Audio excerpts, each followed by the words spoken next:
we are going to be talking about student behavior, strategies for student behavior. I know that this has been kind of a hot button topic issue for a lot of teachers pretty much since 2020, but I know that we were seeing a lot of behavior challenges prior to 2020 as well.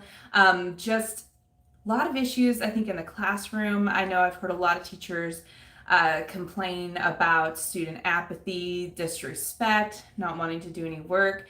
I recently just put together a video for you all on my channel talking about task avoiding strategies, because I know that is something that a lot of teachers deal with task avoiding behaviors. So if you have any questions about certain things, make sure to put them below in the chat. But also, if you are very interested about task avoiding, make sure you check that out as well. So, hey, welcome, Amelia. I'm so glad you're here and you're joining us today. And so feel free to put in your questions that you have down in the chat. Like I said, make sure to check out my video on task avoiding. Those are some great strategies to help you.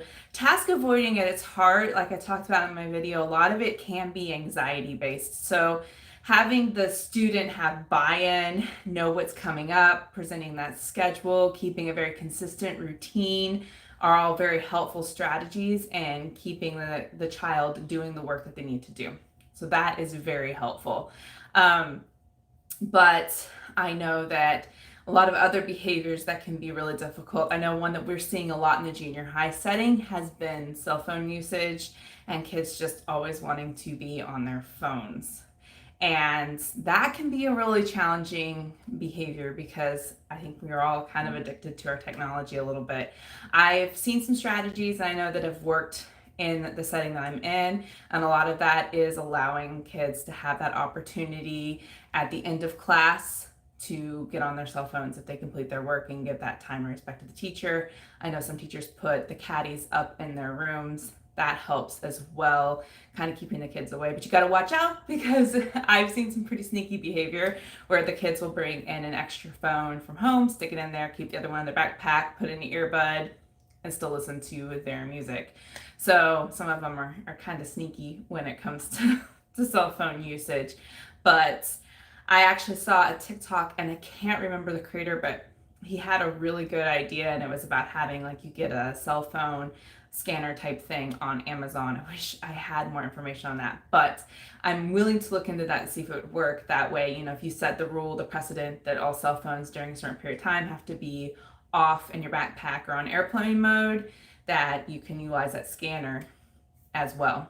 But I think the biggest thing too is also having an administrative team that backs up what you need and putting those things in place. And I think that does land on the administrative team and the people who are above them as well, to the superintendent, school board. You know, everybody kind of has to have a good plan for cell phones, because I do know that that causes a lot of behavior in the classroom. But if you have some questions on things that you have specifically about student behavior, please put some of them below. Either way, I can go ahead. Hopefully you don't hear it. I have my puppy downstairs. I did not bring him up. I'm sure he really would love to be part of this live, but he is extremely distracting. So he is downstairs in his crate right now, and he is not happy about it. So if you hear it, that's why. But trust me, he has been on a walk. We have played. He has gotten tons of snuggles. I'm just asking him to take a short time out right now. So he's not happy about it. But some of the other behavior strategies that I've seen a lot of, I've heard a lot from parents, you know, you have some of the disrespect in classrooms, the power struggles. Power struggles are a huge issue, and really power struggles at their core are just everybody wanted to save face in front of each other. Okay, Amelia, I see your question on here, so I'm going to go ahead and take a look at that. Any suggestions on maintaining progress for a child with major ADHD? From what I've heard, this young boy will make good progress with one-on-one, but has difficulty transferring to long-term memory. Okay, so my suggestion, of course, is a lot of times you're just going to have to continue to repeat things when you work with that child. Oh, sorry, I'm going to get a drink of water. But you may have to go back and kind of rehash some things to assess learning every time you sit down with them. A lot of children with ADHD do sometimes have working memory issues. Sometimes ways that you can enhance that memory. Working memory can be doing it through things that are highly motivating to them, using tricks. I know I've had a lot of students who really love music. If you could put things into a song, that can help if the child likes music. I also have done things where we have drawn out like vocabulary or things if you have a student who does well with that. I think it's kind of knowing what they like to do and the interests that play into it. I used to have my students draw out vocabulary words when we were doing vocabulary. And there is nothing wrong with using visual supports. They are an accommodation, and some students need them. I am one of those students. When I struggle with math, the steps, multi-step is a huge struggle for me. No matter how many times someone works with me on it, I just don't retain it.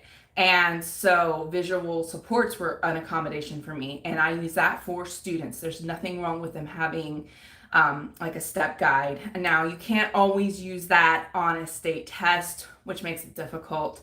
But we're talking real life. We're talking about getting the student through, and we're talking about helping them and easing some of their anxiety and using kind of an anchor chart with breakdowns of each thing, or a graphic organizer that they can use, because you can use graphic organizers on a state test.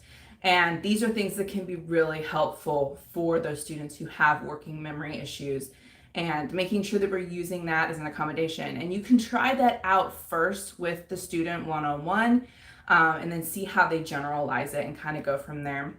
A lot of what we do with our job is just trial and error and seeing what sticks and what works and resonates with the child. So, okay. All right, Queen, I'm an adult who has not been diagnosed with ADD or ADHD. However, the last doctor said that he was on the fence about the diagnosis. What can you suggest I do to find a doc who will listen to me and move forward treatment? All right, are you seeing your general practitioner?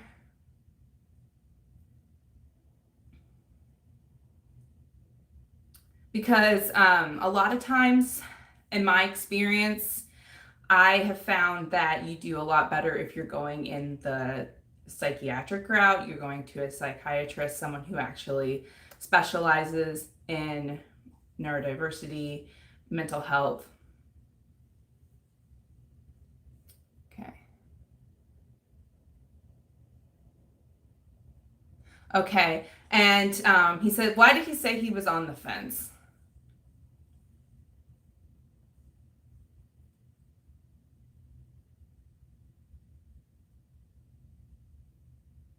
Because there's nothing wrong if you don't feel like you're being heard or anything and looking to another doctor and asking for a second opinion. I mean, and it could be. You may think that it's ADHD, but sometimes it can be anxiety. I'm not a mental health professional. I'm just telling you from my personal experience that there are a lot of factors that can go into it and mimic struggling with attention.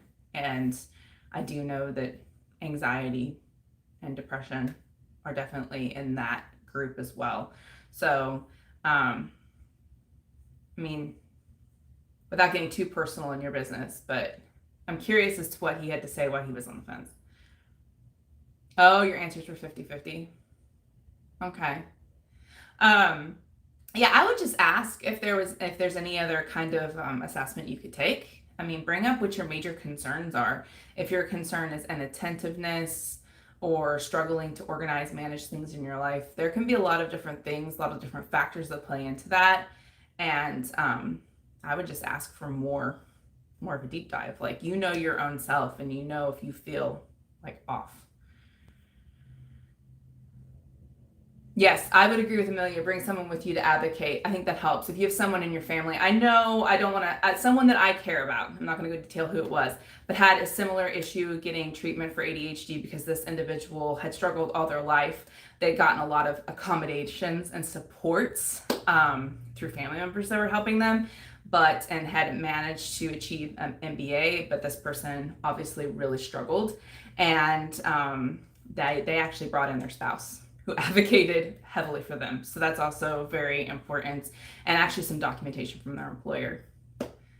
So thank you, Amelia, for sharing that. because I think that that's definitely a good thing to do too. I know that when I went in for my child, they took a lot of what I had to say as well in the testing, what I had to say and what the teachers had to say. Because sometimes, when we are ADHD brains, when we sit in those sessions, we can't hyper focus, and sometimes it may not look that way. Especially if we're really good at masking. So.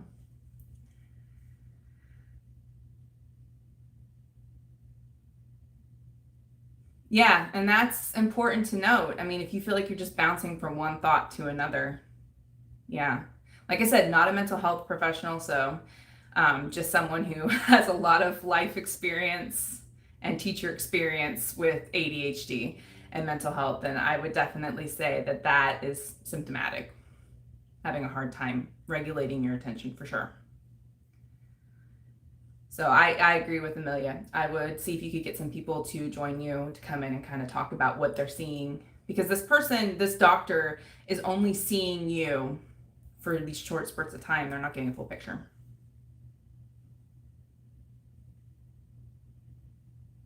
Yeah, and I think it's so important. And I think a lot of times women in general don't get the treatment that they need because we are high masking. And, we got to keep this in mind with you're welcome. You got to keep this in mind with the girls and the women that we're around that are trying to seek treatment for neurodiversity and for ADHD, autism, that sort of thing, because the way the social structure of society is, that's not very apparent. Yeah, we mask. We know how to look like good little girls and people please, exactly. And people don't realize that. Then they don't realize too. I think one thing that's really important, and I struggled with this, my learning issues and retaining things when I was a kid. My mind would just wander, and I think that was a big reason why I struggled with retaining information. It's because math was not interesting to me whatsoever. So where I think I actually started to do better with math was when I had to really focus on learning it and teaching it to students, because teaching's interesting to me and I want to be a good teacher. And so I had to force myself to learn it. And that is the ticket, I think, with kids, is finding what their buy-in is, what is interesting to them. I know one way that I finally did get through, when I was learning multiplication, I really loved horses, and my mom focused all my math problems around horses and buying the things for my horses, so it helped. Yes. So math can be really hard, just because there's so many steps, and a lot of children have difficulty with multi-step issues in math. I would say that's the biggest thing. Most of them do pretty well, up until you start getting to word problems and that sort of stuff and breaking it down. And that's where, like I said, you go back into making sure we use those accommodations. And that's something you could ask for your child as well, as advocate and make sure that they're using visual supports. Because I know, especially with students with ASD, visual supports are very helpful. A lot of them are visual learners. So graphic organizers, having anchor charts for them to reference sheets for them to use. Obviously, it's not the answers on them, but they can use it as a tool. I know a lot of my students use multiplication charts, and that has helped them a lot too. And also taking away that whole, when I was younger, and I really advocate now, and I see teachers try to do this because I don't agree with it, the timed multiplication tests. I think I have a lot of residual trauma from those. You want to take two things together, things I can't handle, you throw my anxiety and my math, and then let's just put it together in one big nasty mess and make it a timed multiplication test. I'm guaranteed at that point to bomb out.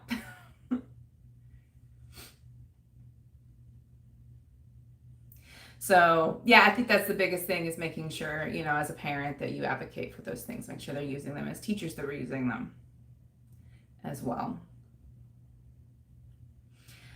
So, like I said, I think that's the biggest thing. When we start seeing behavioral issues in children, a lot of times it is because they just feel like they can't be successful in school for whatever reason. Either they can't keep up socially or they can't keep up academically.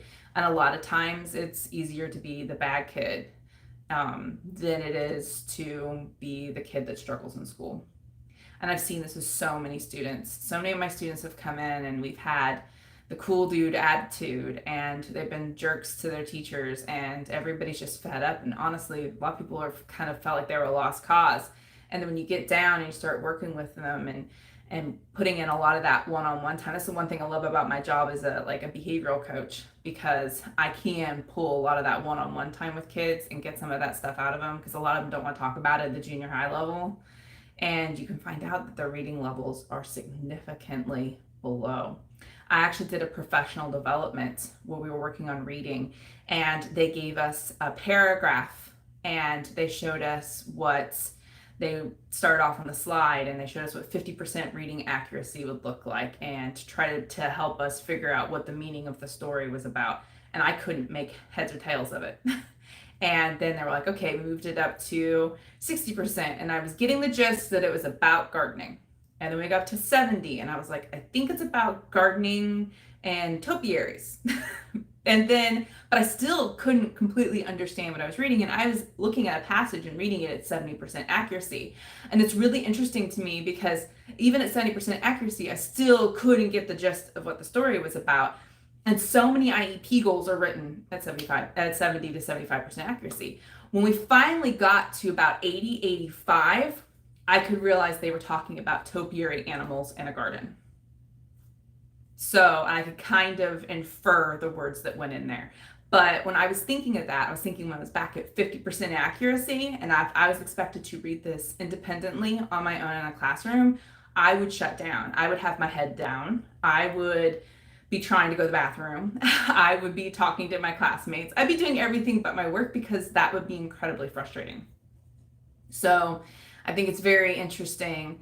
That was very eye-opening to me. I mean, I knew that as a student because I struggled, and for a long time I was 50% accuracy, but it's been a while since I was that big of a struggling reader, and I needed that reminder of what it felt like. But I think that's really important to remember that as a parent and as a teacher, and we need to put those scaffolds, those accommodations in place so that that student who maybe is a 50% reader on grade level can get the support so they can understand the material at 100%. So if that means we need to utilize, our text to speech, audio, read alouds, whole group reading, and discussing it and breaking it down is what we need to do if we're working on that comprehension. I found so many of my students, especially the junior high level, and people assume that they can read things. And I was looking through our history textbook and our science textbook with some of my students, and there was just no way that they could read any of that material. And they're expected to read this entire chapter and then answer comprehension questions. And then people were wondering why, they were acting out. And you don't understand anything that you're doing. So I think that's really important. Any questions about anything that you're seeing behaviorally that you would like some help with? I know that a lot of teachers have been seeing a lot of issues with disrespect too.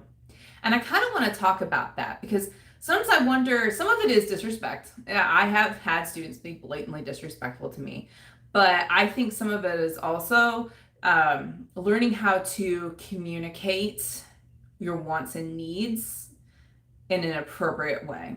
And, if you've never been modeled that communication, or if you feel like, and I've seen this with a lot of kids, when they feel like they are trying to advocate for themselves, but then they get shut down by the adults because, there's that mentality that you do what I say, I ask you to do it.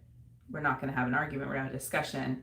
And I think that's a problem. I've definitely seen a decrease in the disrespect when we were talking about power struggles, where I've had those more private conversations with students, pulled them aside, and we've talked about it, because power struggles are, I think, one of the biggest things that teachers are seeing, and they're going back and forth. And the issue with the power struggle is you have the students who want to save face in front of their peers. They want to look cool. They want to look like they're in control. And the adult who doesn't want to look like they've lost control of their classroom, they want to remain in control. And so you have these two forces butting heads, and they're not going to be able to handle it amicably. And it's going to end with probably the teacher kicking the kid out of the room, and the kid just thinking the teacher's a jerk because they never listen to them, they don't hear them, they just lose their cool and yell at them. And that's a frustrating place for both parties. And I think that's where the sitting down and having the discussion and talking about it with the child privately and talking about your concerns as a teacher and their concerns as a student and trying to come to an amicable compromise. So your son is starting junior high. This is what Crystal says. He's ASD, very blunt, has no filter. He can sound rude at times. How can you teach manners with a child that doesn't like being corrected? So I relate to this because I also have a child who speaks very directly and sometimes hurts people's feelings. And we've had a lot of that discussion. That's how you come across. I've also, and this is something I highly recommend, is you reach out to your child's teachers, kind of set up that communication beforehand and let them know that this is how your child communicates and that you're working on this at home. I a lot of times will rephrase that with my students or my child. I'll go, okay, let's try this again. All right, how you said that hurt my feelings. If we could say it more like this or that sort of thing, that is how it's helped my child a lot. And it takes practice. It's not something that's going to happen overnight. And, but you got to kind of let your child know that. Be like, I know you want friends. And your child will probably say, yeah, I do. I mean, I know that. And my child and my students have said that. I don't want to always be in trouble. I want people like me. I don't want people to misunderstand me. Like, okay, so people will sometimes tell you, the way that you said that hurt my feelings. Can we try saying it this way next time? And if you approach it, I think, in a calm way, and you kind of brief the teachers beforehand that this is something you're working on, and this is what strategy works, and then if they could try that, I think most teachers will be understanding with that. Also, if your child has an IEP, I would make sure that that is documented in their IEP, or if they have a behavior plan, that this is not an aggressive or rude behavior. This is a manifestation of their disability, and that you're working on this and kind of the strategies that work, and you collaborate with the teacher. I think that would really help. Okay, I see Amelia's question. How do you work with the parents that model disrespect so that the student doesn't have a good example at home? Okay, this is a tough one. I think this is something that a lot of teachers are seeing because we do. I think the symptom of the behavior that we're seeing in the classroom right now is a symptom of society. I think that we have a lot of dysregulated adults trying to raise children, and I'm not blaming them. I think that's a systemic issue right now. I think a lot of people are just trying to survive. But yeah, it can be, I think the biggest thing a lot of times is just having those continued social skills discussions with the child, and trying to build. I know it's so frustrating to hear build a relationship, but building a relationship does help. Building a relationship with the student and with the parent in a positive way. I've had some parents that have been more challenging in the past, and I know that just talking to them and listening to what they have to say, because a lot of them, they want the best for their kids, but they don't feel heard either.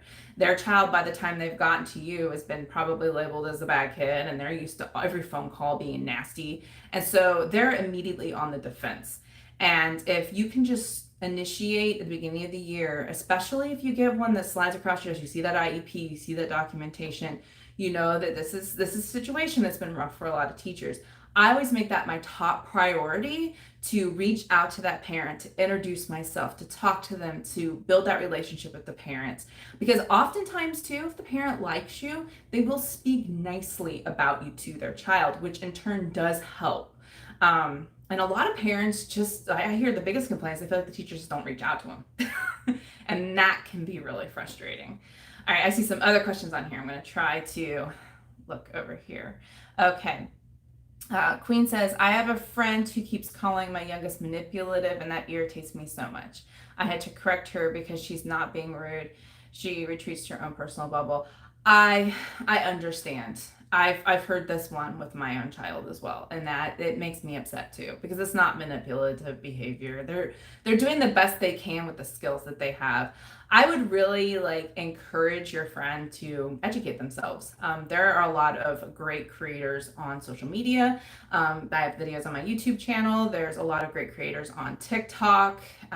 You can find a book that's really helpful. It's called The Explosive Child by Ross Greene. That was really helpful to me when we were in the height of issues with my own child, and I did feel like maybe I was being manipulated by my kid. That was my mindset. And when I read that book, I had a major mindset shift, because I realized that my child wasn't trying to hurt me. They really just had a disability, and making mental shifts from one thing to another, and making that shift was really painful for them, and really, really stressful for them. And if we could sit down and collaborative problem solve, which is the model that he uses, that I found so helpful in my practice as a teacher.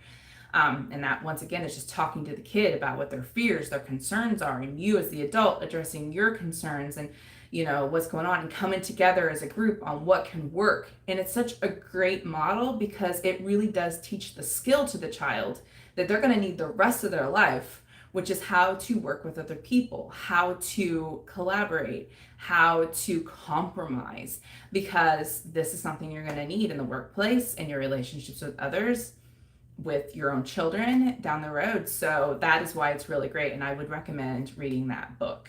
Heavily recommend it. And and I would express to your friend, sometimes you got to set that boundary with them. It hurts your feelings. They shouldn't talk about your child that way, and if they're going to continue to do that, then you're going to have to set that boundary and not talk if they're not willing to do the work. I mean, that's just how I would feel. I mean, you're going to handle your own personal situation, but when it comes to my babies, like, we're going to draw a line on that one.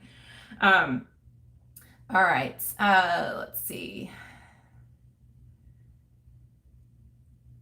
Okay. So you're going to have an A next year.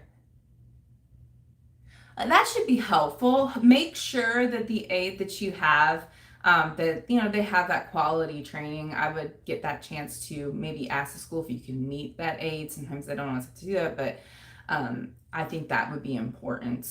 You want to build that relationship. Make sure that person can build that relationship with your child as well. I think that if your daughter feels safe with that person, that'll help a lot. So yeah, I can understand hiding under your desk. I mean, I struggled, and I didn't hide. Like, I didn't have the actual physical manifestations of hiding under my desk or eloping or leaving the room like some students do. But when math time would come, I definitely retreated within my own head. So I understand why kids do that.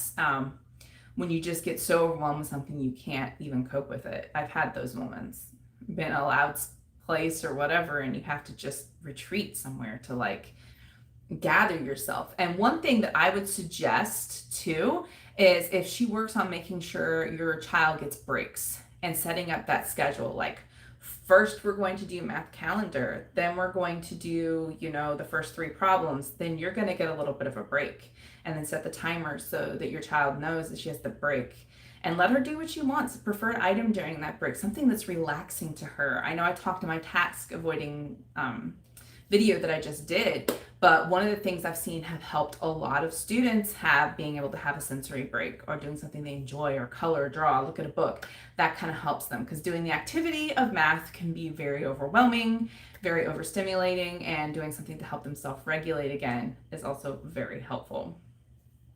Okay. Yes, so I do recommend that.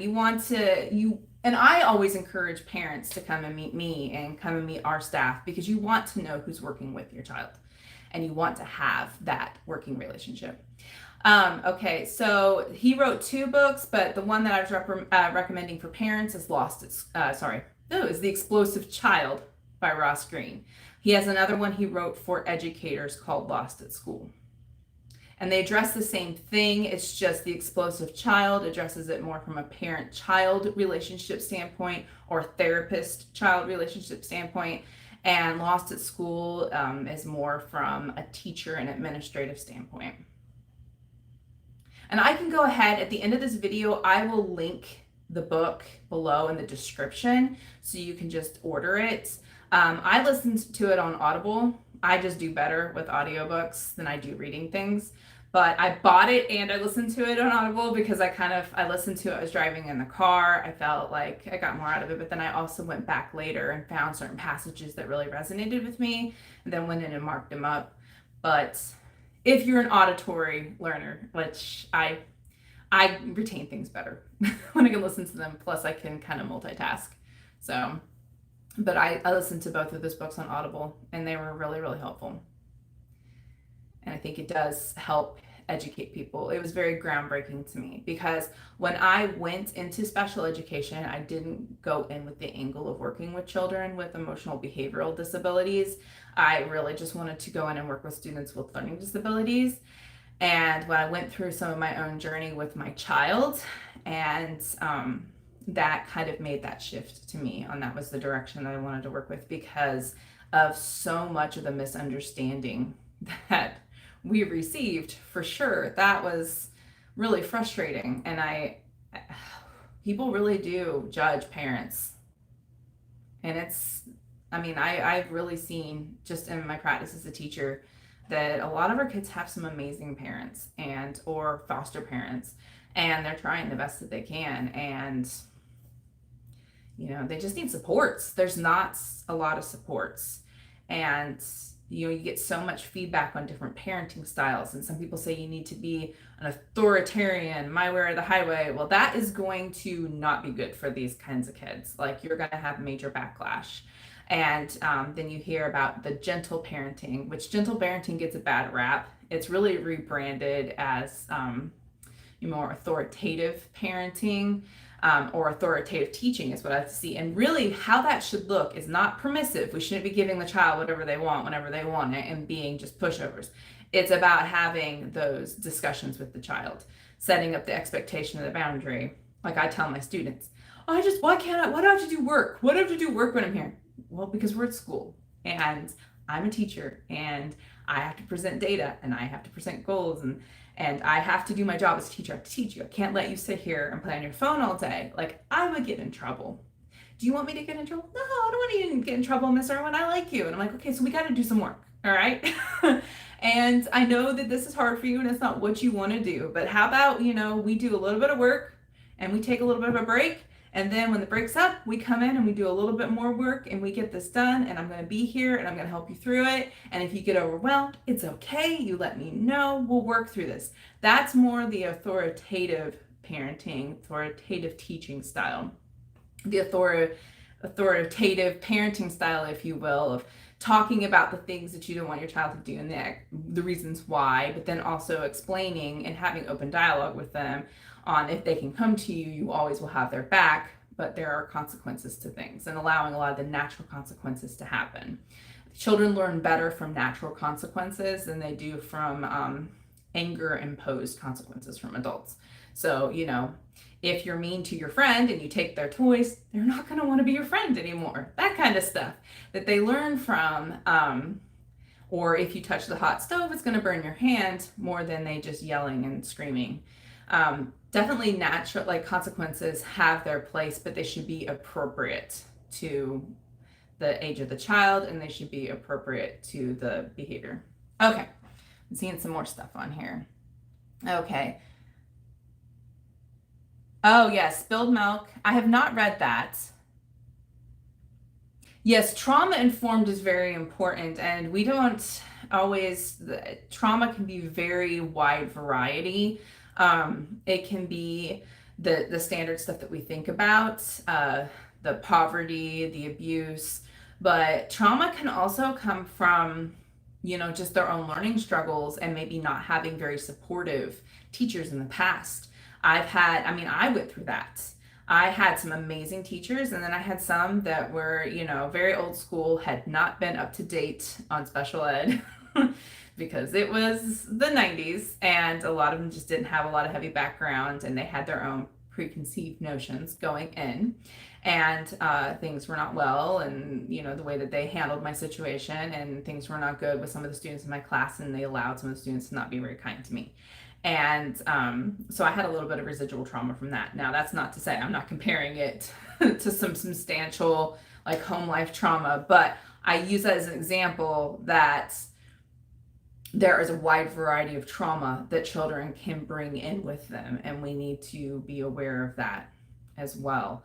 Um, and we do have some trauma from COVID. I know that even if a kid had a pretty balanced home life, they may have had family or friends or people they knew, or their parents had family or friends or people that they knew that lost their lives, or maybe their parents had to work extensive hours, or maybe their parents lost their job and they were worried about money. Like, there is a lot of trauma that came from that, not seeing your friends and being stuck in the house and not being able to go out because there's this big scary illness that's killing people, and trying to like rationalize that in your brain as a child. There's definite trauma from that.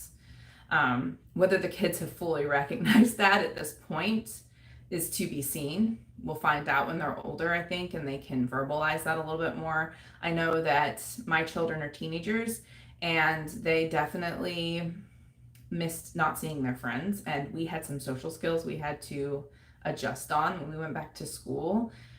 They missed some of that stuff. I mean, we weren't out that long, and we went into online learning. I don't think they had a lot of academic learning loss during that time because I am a teacher and I kept them on it, but they definitely had some social loss. And my child, with the disability that my child has, we had a lot of issues with getting back into the routine of school, and that caused a lot of problems.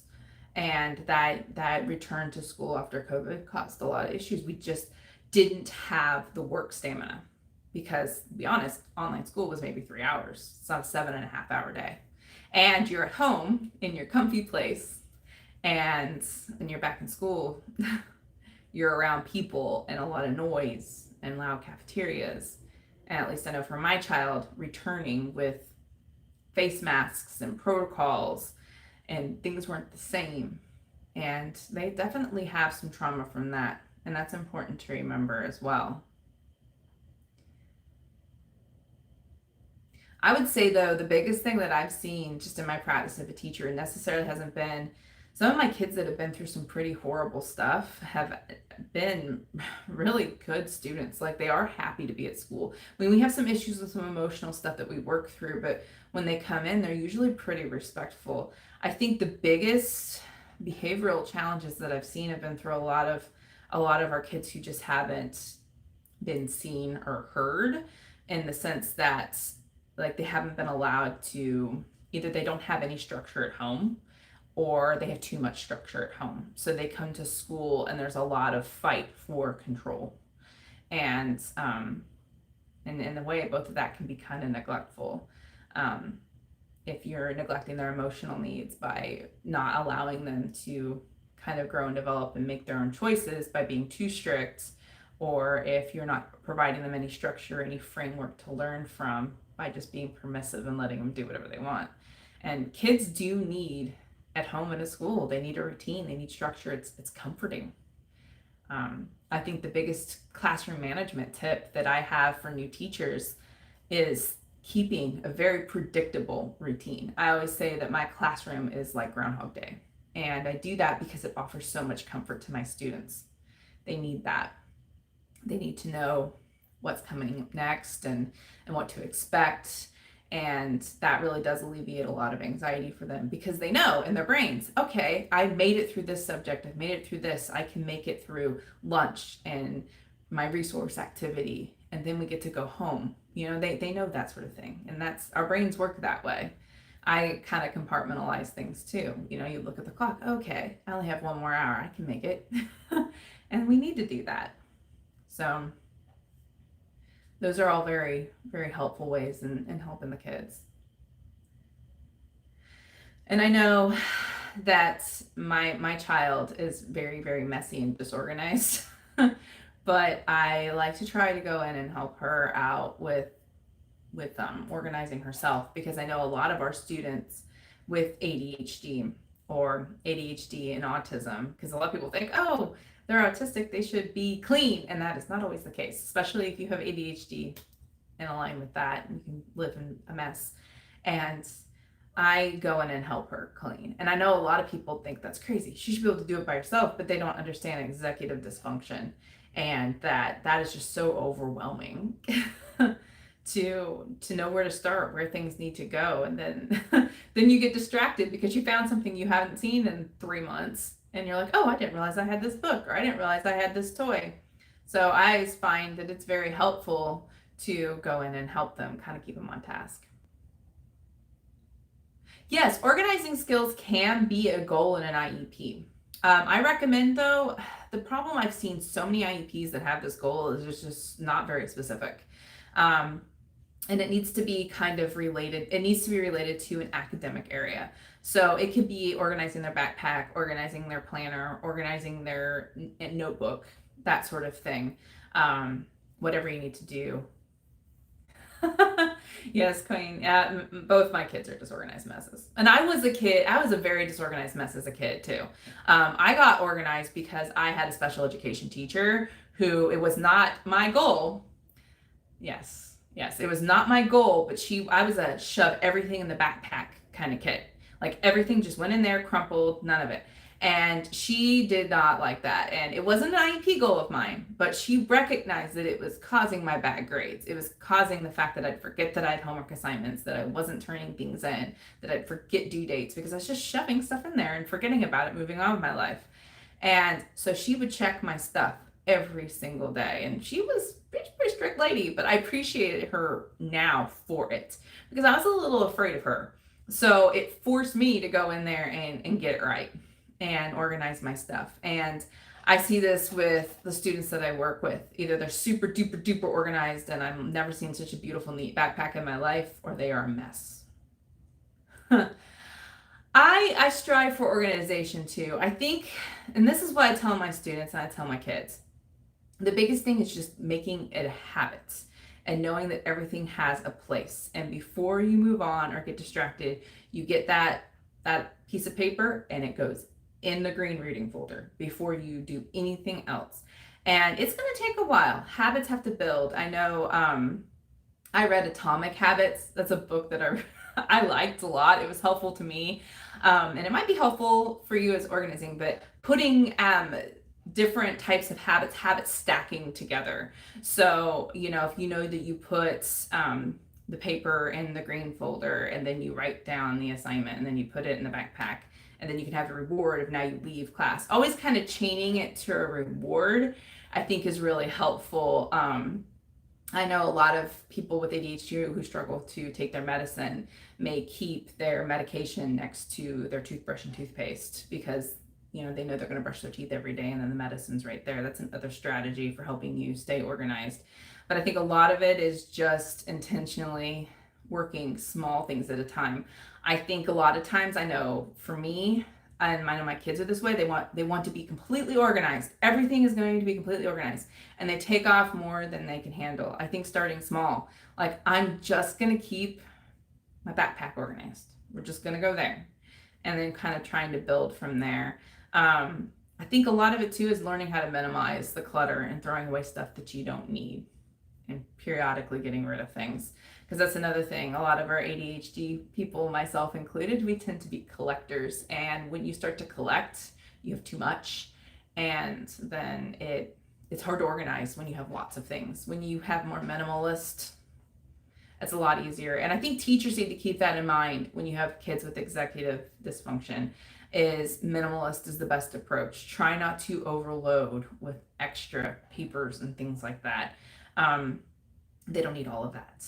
And you can even talk to parents at your back to school nights.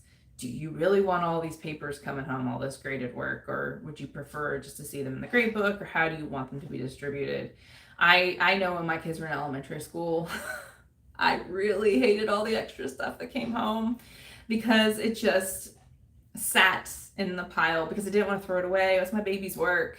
But then it was just paperwork piles, or the kids just shove it in their backpack, which is another thing my kids did. And then it was down there with banana peel, and then it was really nasty. So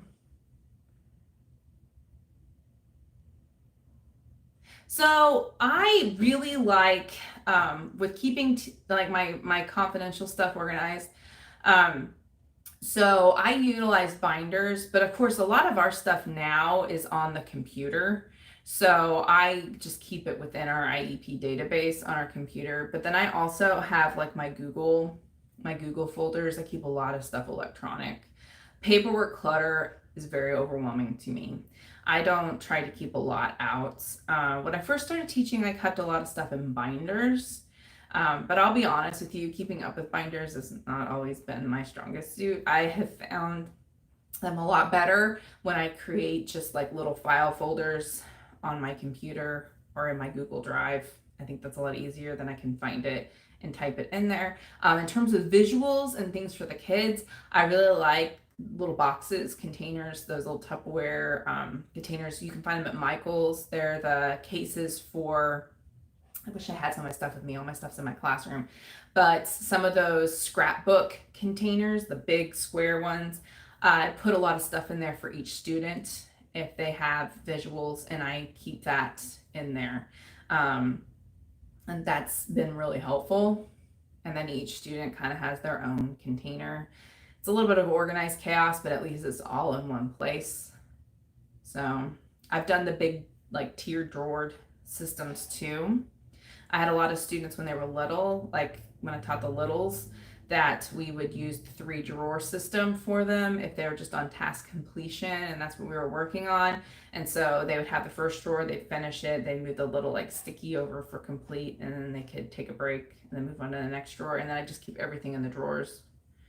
But once again, I think a lot of it's just getting in the habit of putting things back in the places they need to be after you do it, or make it a habit that before you leave for the day that you put things where they need to go. But that's, I think, the biggest tip for organization, and not keeping everything.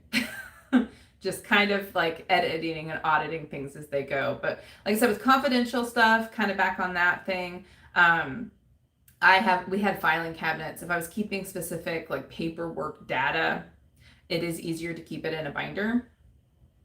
And I like it better in a binder. I think it's easier to see it. What I would do beforehand is when I'd make the probes on paper is I'd print them out and then immediately like hole prong them, so they already had the hole prongs in them. And then once I was done working with the students, I'd usually grade the probe right then and there. I usually had like a data sheet on the front. I'd write their score in and just put it in the binder and move on.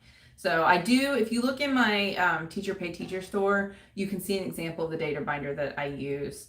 We've moved, that was when we were doing a lot more like paper-based stuff.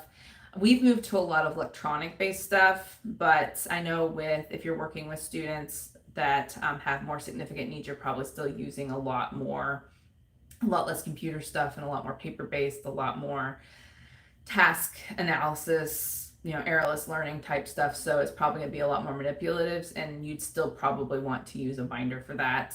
But with my online stuff, I used a lot of it with Google Classroom with my probes. I started that during COVID, during online learning. So I would create like Google Forms with probes of things that we were trying, that we've been working on for the academic goals, and then they would self-score, and then I could go in and just see everything that was listed. Google Classroom's great if you haven't used it before. But that can really help. If you are working, I would say, with our learning disabled kids, secondary kids, you can do that. You're probably still going to be doing a lot more manipulative,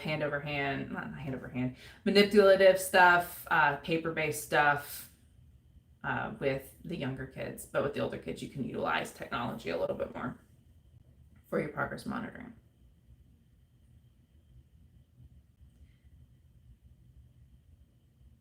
I don't use a lot of I've seen a sticky note thing.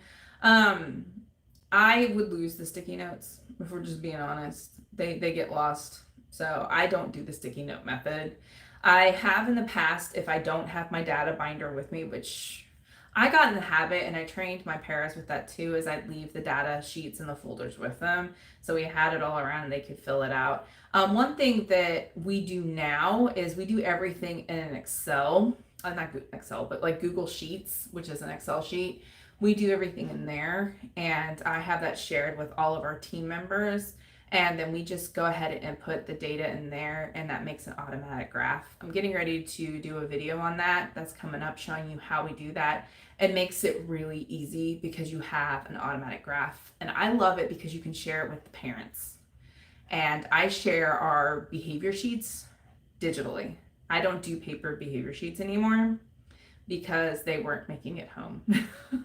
If a kid had a rough day, they just threw it away. And so parents were complaining that I wasn't sending home stuff. And it just wasn't making its way home because the kids would hide it. So we go digitally now, and I know a lot of our parents like that because they can see it in real time. I give them access to the link for the week on Monday, and they can see in real time how their child's doing. So that has been really helpful. And I think it helps with the behavior at school because the parents know before the kid even gets home. I love our children, but my kid does it too. And I used to do it when I was a kid. They haven't had a chance to formulate a story. So you can, and I'll be honest, like it helps as a parent to know the whole situation and have all the pieces so you can have that real learning discussion with your child, because kids are not perfect, adults are not perfect, and so that helps. No, I do. I really love Google as a way of data collection, and I love keeping it all on the computer. And in the meantime, if you don't have a computer right next to you because you don't want to be changing your desk, I've just carried around a little notebook. And a lot of my assistants have done this. They just carry around a little notebook, write the student's initials next to it, and they abbreviate whatever the goal is, like verbal outbursts or task completion or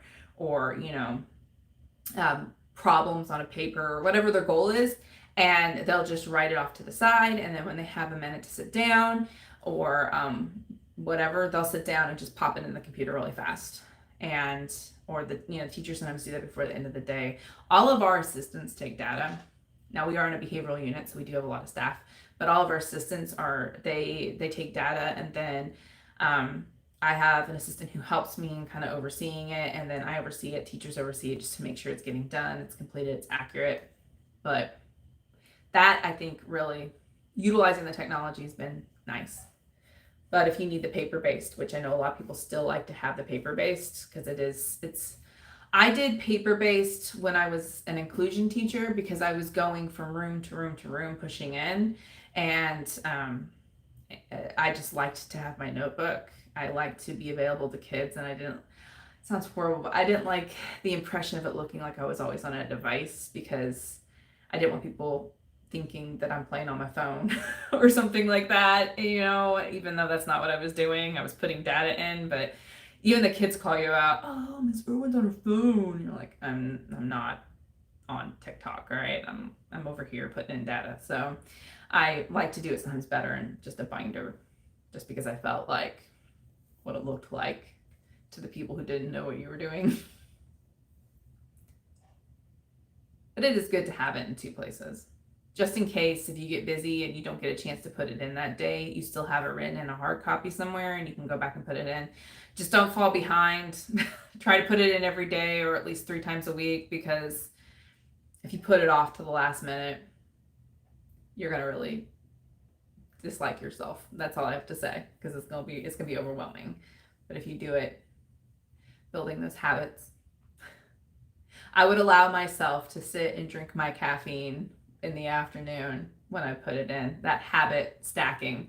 So if I wanted my reward at the end of the day, I tell myself, all right, you can have, your Coke or whatever when you're doing this and you're putting it into the computer. Those are just the little things I tell myself. So any other questions you guys have? I know we're about almost to an hour on this, but I want to hit any questions you might have or anything you have, like about your own children or your students or classroom management.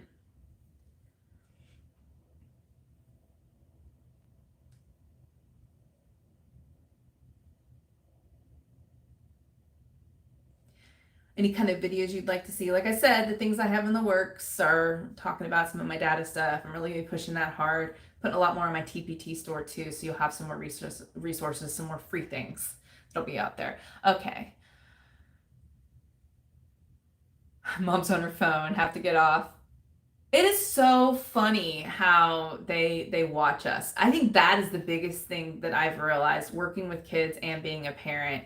And I learned this in grad school too. There was heavy research that children learn from observing and watching how we do things way more than they do when we're actually just standing up there and instructing. So if we want our kids, I think the most embarrassing thing was when I lost my cool in traffic and I was yelling and screaming and hit the, steering wheel and whatnot. And then I literally, like 2 hours later, saw my daughter get frustrated and act exactly the same way I did when she was like 3.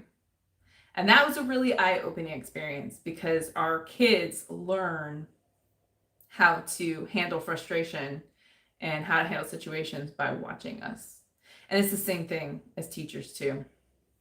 So I had a situation this year where a student was really disrespectful to me. I don't want to go into a whole lot of detail for student privacy purposes, but it was, it's my students. It was definitely a fighting situation. Like they couldn't believe that I didn't, go in there and get all aggressive. And I'm like, I didn't, because that doesn't solve any problems. And the consequences do not warrant me doing that. Like if I did that, maybe in the quick second, I get some sort of satisfaction about rectifying a wrong and handling my injustice, because we had a lot of problems with our kids wanting to fight every time someone looked at them funny. And I was constantly teaching them that we don't have to do that. We have to control ourselves. And the message was just not sticking. And having that situation, I think them seeing it in real life and seeing that I composed myself and I walked away from the situation and I handled it in the way that I've been telling them, I think was the biggest thing that actually stuck with them, is how I handled it. And that is the biggest way that we can teach kids. And it's the most humbling. It really is. Kids can be really humbling. They can be mirrors for how we act.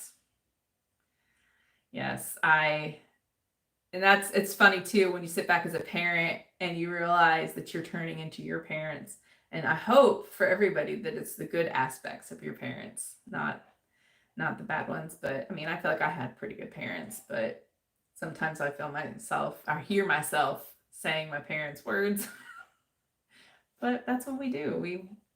We learn from those around us and we learn from those experiences. So it is important. That's why I think it's really important as parents, as teachers, that when we are not in a place where we can keep it together, that we step back, we take a break, or we model those self-regulation strategies that we're talking about. We model the deep breaths.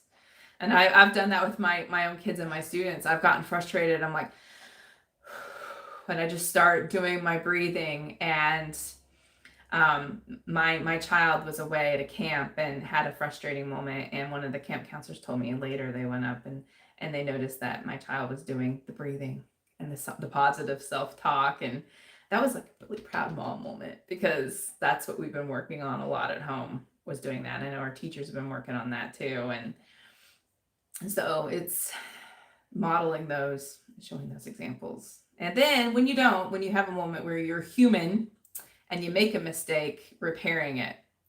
I've had situations with students and my own children where maybe I didn't handle things the way I should have. I let my feelings take control. I probably should have taken a break, and I didn't respond with the way that I was proud of. And I have apologized to the kids. And most of them are like, oh, it's okay. I get it. And I'm like, no, it's not okay. People should talk respectfully to you. And, but I made a mistake and I lost my temper, and I'm really sorry, and be sincere. And they learn a lot from that too. Do the calm strips, circles, patterns, texture, stickers, sandpapers help with focus and breathing? It really depends on the child. I do a lot of mindful activities beforehand. We teach those skills when the kids are calm. So one thing that we practiced every morning is we would do some breathing exercises. We'd watch some of those videos. You can get them from Go Noodle. There's so many different things on YouTube, like the Calm Teacher Classroom. And we would practice those. So we practiced them when they were calm.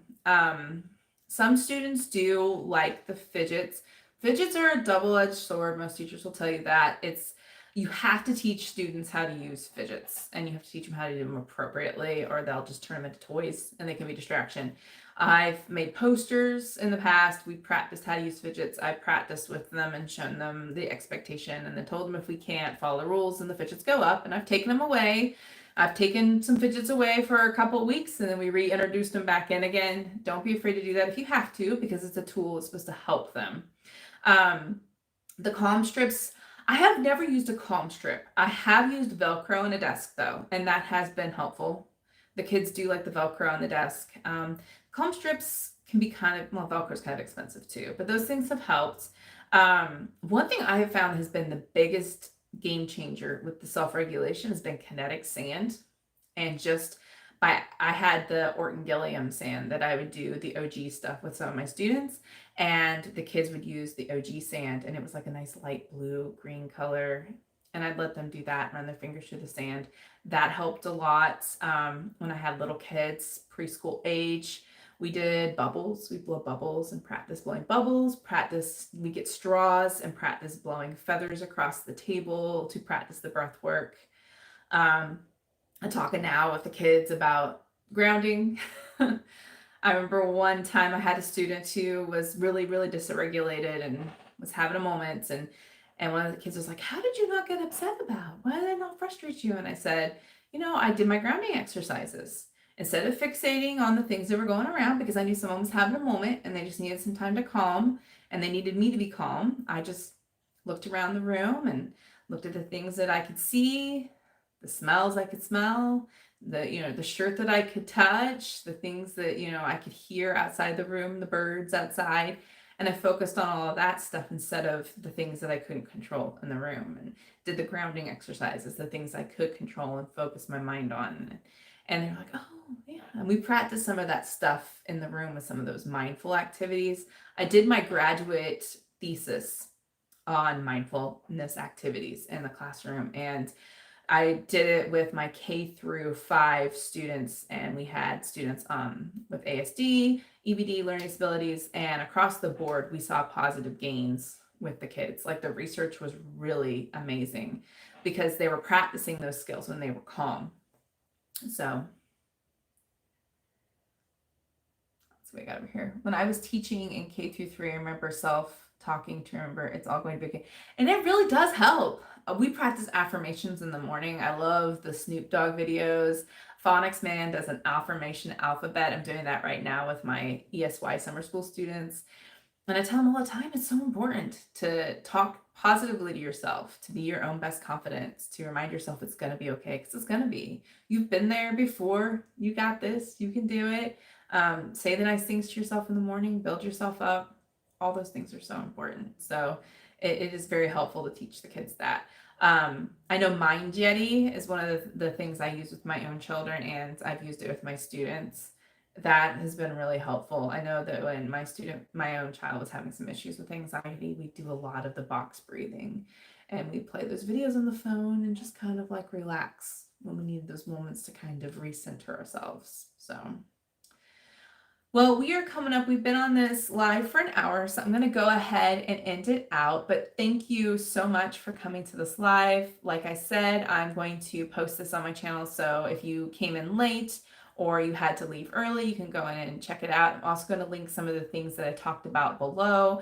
So some of the resources, some of the books that you can go check out for yourself if you're interested, that might help you along the way. So once again, thank you so much. I would love to do another live again. You can just send me a message on my channel over here, or you can send me an email to thebehaviorcheckin@gmail.com. And if you have any questions or anything you want me to address in another live coming up, I would be happy to do that. So thank you so much, and I will see you guys soon.